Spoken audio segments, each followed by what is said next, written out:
Making content around video games on YouTube has to be some of the most fun you can have on the platform, but getting discovered, maybe not so much. It's not going to be as easy as hitting record on your next Minecraft building session or wiping the floor with everybody in Fortnite. So the purpose of this video is to help you get discovered on YouTube playing games in 2020. But even if you don't have a gaming channel, don't fret, because a lot of this advice I think can be applied to several different genres of video on YouTube. So stick around. vidIQ. vidIQ. vidIQ.com.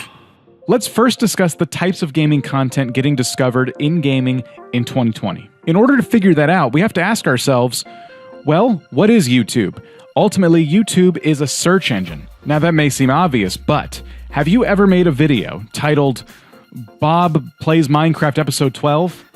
That's what I'm talking about. Nobody is going to search for the words Bob Plays Minecraft Episode 12. And the next thing we have to ask ourselves is, well, what are we doing with search engines? And the answer is answering questions.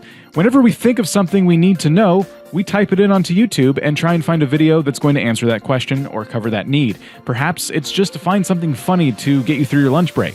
With that in mind, the types of content that I want you to be focused on when trying to get discovered in gaming on YouTube would be tips and tricks, reviews, tutorials, cover a glitch that you found in a game or an Easter egg that you found. Maybe nobody else has found it. The next time the game you're playing has some DLC that drops, pick it up right away, review it, and let people know if they should spend their money on it. Maybe you bought it and it was a terrible mistake, but that's a great video right there. Hey everyone, sorry Dan for gate crashing your video, but I have a burning question I want to ask the gaming community here. Zelda Breath of the Wild on a Switch. I just don't get it. It is absolute shit.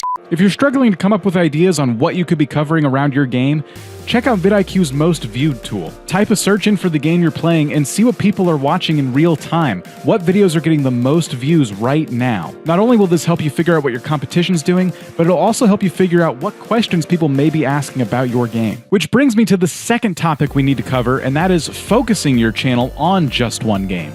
The best thing you can do for your channel is become an authority on the game you're playing. If you like to play Call of Duty, then you need to be making Call of Duty videos so YouTube views you as the Call of Duty authority. The more videos you make on one game, the more data YouTube has to focus on when it's trying to figure out what videos to recommend to people when they type in Call of Duty. First of all, it is the most boring Zelda game I've ever played, randomly wandering around a huge area when you have no idea where to go, and then all of a sudden hitting one enemy that kills you in one shot. That really does bug me. Now for a lot of gaming channels, that's a huge ask. Hey, one game per channel, that's it. If you don't want to make a new channel every time you play a new game, look, I get it, I totally understand, and there are plenty of examples of people who didn't have to make a new channel whenever they played a game that they don't normally play. However, I want to stress two things. For one, play a game through and through. Make sure that game is the primary game on your channel, at least for a time. And secondly, when you do finally pivot, be sure that the next game you're playing is at least similar to what you were playing before. If you're a Minecraft channel, it'd probably be best if you played another survival building crafting game. If you're a Call of Duty channel, it'd be best if you played another first-person shooter. These changes will help you keep your current audience from going and finding somebody else because they already like games similar to the one you're playing. Item management. Why does everything I use break? And look at this!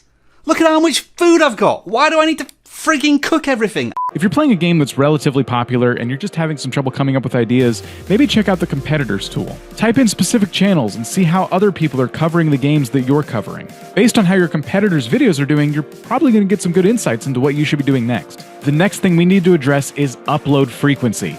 It is tempting, especially in gaming, to record hours on end of content and break it up into several videos so you have something every single day. And I understand that temptation. However, don't do that. Since we already have you thinking about making tutorials and reviews, those videos are going to take time, and I would highly recommend spending that time crafting each video to perfection. Make sure your thumbnail's nice, make sure your titles are researched and your tags and your description. Do the work because that's going to pay off. Every new video that you post is going to be a new opportunity for somebody new to discover you. So make sure every video is helpful to that end. If you would like to play a game through, make a long-term Let's Play series, that's okay, but I want you to do that knowing that what you're doing is helping your current audience stay engaged, which there's nothing wrong with doing that, but it does take time away from crafting those more discoverable, searchable videos. Don't get me wrong, I love Zelda. I've been playing the Zelda games for 30 years. I've even got all of the toys. I've told you to stick to one game. Do tutorials, do reviews, and try not to upload Let's Plays every day.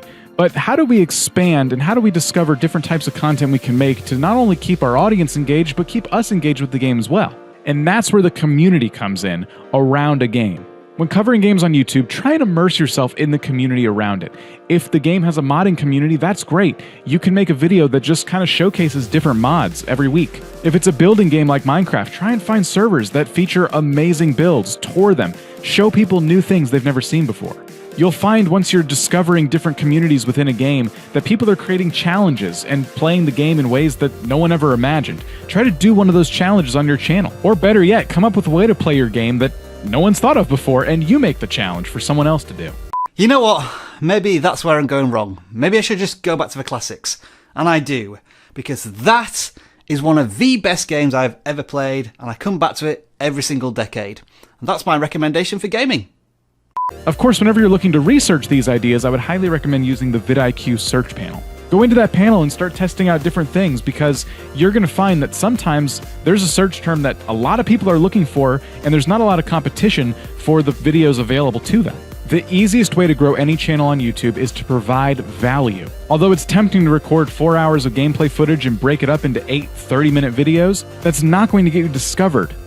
Become an expert in your game and answer the questions that people are searching for around it.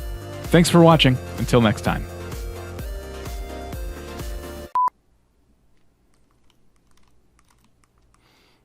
Should I do a live stream walkthrough?